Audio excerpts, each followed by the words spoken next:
Assalamualaikum warahmatullahi wabarakatuh. Perkenalkan, nama saya Albertus Ridho Aryadi dengan NPM 2241161 dari kelas MNJ 22A. Di video ini saya akan membahas tentang analisis jabatan dan rancangan pekerjaan. Analisis jabatan. Analisis jabatan adalah proses sistematis untuk mengumpulkan, mendokumentasikan, dan menganalisis informasi tentang suatu pekerjaan. Ini melibatkan identifikasi dan penentuan secara rinci tugas dan persyaratan pekerjaan tertentu, serta keterampilan, pengetahuan, dan kemampuan yang diperlukan untuk melaksanakan pekerjaan dengan efektif. Analisis pekerjaan berfungsi sebagai dasar untuk berbagai kegiatan sumber daya manusia, termasuk rekrutmen, seleksi, evaluasi kerja, dan manajemen kompensasi. Analisis pekerjaan dalam manajemen sumber daya manusia. Optimalisasi sumber daya manusia meningkatkan keselarasan antara karyawan dan pekerjaan. Analisis pekerjaan memastikan bahwa karyawan dipasangkan dengan peran yang sejalan dengan keterampilan dan kualifikasi mereka, mengurangi pemborosan waktu dan sumber daya. Pemahaman terhadap persyaratan pekerjaan melalui analisis mengurangi pemborosan waktu dan sumber daya karena usaha dibaguskan pada tugas-tugas yang benar-benar penting, meningkatkan produktivitas, memastikan kesesuaian tugas dan keterampilan. Analisis pekerjaan menjamin bahwa setiap anggota tim ditugaskan untuk tugas-tugas yang sejalan dengan keterampilan dan keahlian khusus mereka, meredakan beban kerja berlebihan dan kejenuhan dengan memahami kompleksitas setiap pekerjaan. Desain pekerjaan dapat mendistribusikan beban kerja secara efektif, mengurangi tekanan kerja berlebihan dan kebosanan. Yang selanjutnya yaitu alasan pelaksanaan analisis jabatan. Analisis jabatan dilakukan karena suatu informasi dapat menjadi landasan untuk mencocokkan pekerjaan dengan petugas, beban kerja yang dilakukan, hambatan yang ditemui oleh pelaksana, dan landasan dalam pelaksanaan keseluruhan kegiatan MSDM untuk memenuhi fungsinya.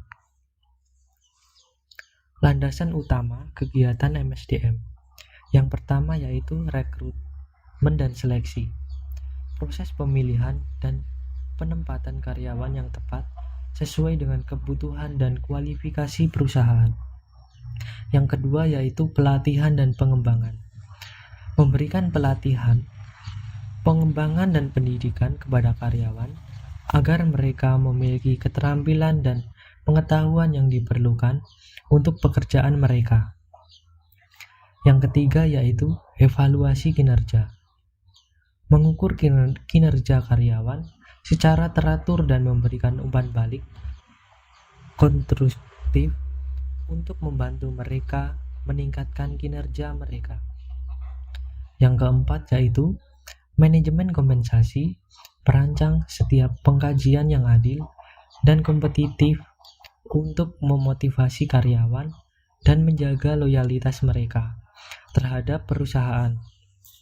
Manajemen hubungan kerja, membangun hubungan yang baik antara manajemen dan karyawan, serta menangani konflik dan masalah yang mungkin muncul di tempat kerja. Landasan utama kegiatan MSDM. Kesejahteraan karyawan. Menyediakan program-program kesejahteraan termasuk asuransi kesehatan, cuti, dan fasilitas lainnya yang meningkatkan kesejahteraan dan kebahagiaan karyawan. Kepemimpinan dan pengaruh. Mengembangkan kepemimpinan yang efektif dan memahami bagaimana mempengaruhi orang lain untuk mencapai tujuan organisasi. Kebijakan dan prosedur. Membuat kebijakan dan prosedur yang jelas, dapat transparan terkait dengan berbagai aspek manajemen sumber daya manusia untuk memastikan konsistensi dan keadilan. Kepatuhan hukum. Memastikan bahwa semua kegiatan MSDM membantu hukum dan peraturan yang berlaku terkait dengan hubungan kerja, hak-hak karyawan, dan tanggung jawab perusahaan. Yang selanjutnya yaitu pengelolaan keragaman. Menghormati dan memahami keragaman dalam lingkungan kerja, termasuk perbedaan budaya, gender, dan latar belakang lainnya, serta memastikan bahwa semua karyawan diperlakukan dengan adil dan setara. Proses analisis pekerjaan. Yang pertama, identifikasi pekerjaan untuk analisis. Tentukan pekerjaan-pekerjaan dalam organisasi yang perlu dianalisis.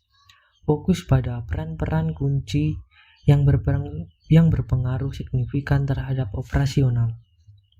Yang kedua yaitu kumpulkan data tentang pekerjaan. Kumpulkan data komprehensif terkait pekerjaan, termasuk tugas-tugas yang dilakukan, tanggung jawab, keterampilan yang diperlukan, kualifikasi, kondisi kerja, dan interaksi dengan orang lain dalam organisasi. Analisis informasi yang terkumpul. Evaluasi data yang terkumpul secara sistematis.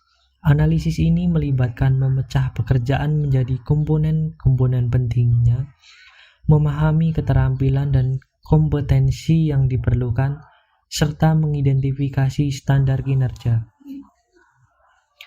Yang keempat yaitu buat deskripsi pekerjaan.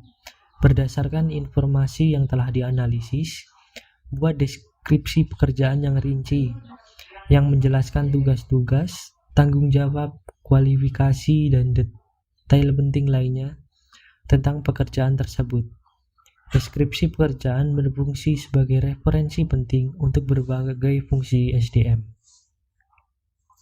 Teknik pengumpulan informasi. Di sini ada 4. Yang pertama yaitu kuesioner, yang kedua interview, yang ketiga yaitu melakukan observasi, yang keempat yaitu log karyawan.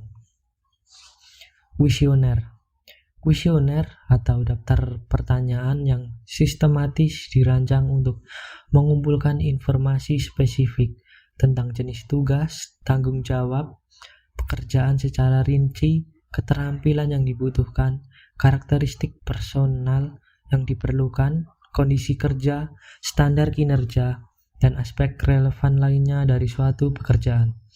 Teknik ini banyak digunakan karena efisiensi, biaya, dan kecepatannya, karena memungkinkan pengumpulan informasi tentang beberapa posisi secara bersamaan. Jadi ini adalah contoh dari kuesioner. Yang kedua yaitu interview. Interview atau wawancara melibatkan percakapan langsung tatap muka dengan karyawan untuk mengumpulkan informasi tentang aspek-aspek yang disebutkan sebelumnya. Teknik ini lebih rumit dan memakan waktu karena melibatkan wawancara dengan beberapa karyawan secara terpisah. Yang ketiga yaitu observasi. Observasi atau melakukan pengamatan langsung di lapangan untuk menyajikan kegiatan yang dilakukan. Metode ini efektif untuk tugas-tugas di mana perilaku kerja dapat diamati. Observasi juga dapat melibatkan peralatan yang digunakan, kondisi kerja, dan standar kinerja. Yang keempat yaitu log karyawan.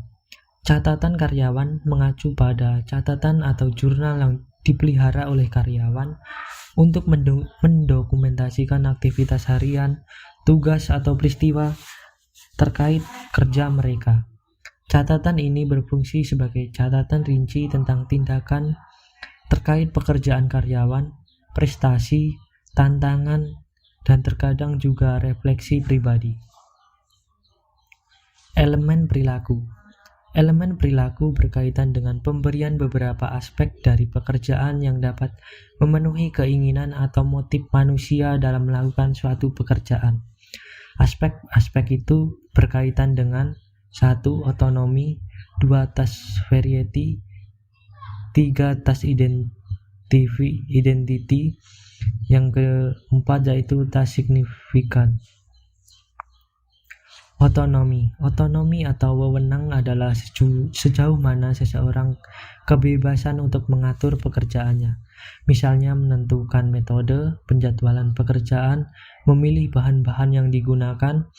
Seorang pekerja dapat memilih otonomi yang luas atau otonomi yang rendah tergantung dari jenis pekerjaannya. B. Yaitu task variety. Task variety atau variasi tugas adalah jenis tugas yang dilakukan seseorang dan digunakan keahliannya yang berbeda. Seseorang dapat memiliki sedikit atau banyak jenis tugas yang dibutuhkan dengan keahlian yang berbeda. Task identity. Task identity adalah sejauh mana seorang pekerja terlibat dalam penyelesaian proses keseluruhan pekerjaan. Seseorang bisa terlibat hanya dalam berbagai proses atau keseluruhan. Yang keempat yaitu task signifikan. Task signifikan adalah sejauh mana suatu pekerjaan mempunyai arti penting bagi rekan kerja atau orang lain. Seseorang dapat merasakan penting yang dapat menimbulkan kebanggaan dan pengakuan atas pelaksanaan suatu pekerjaan.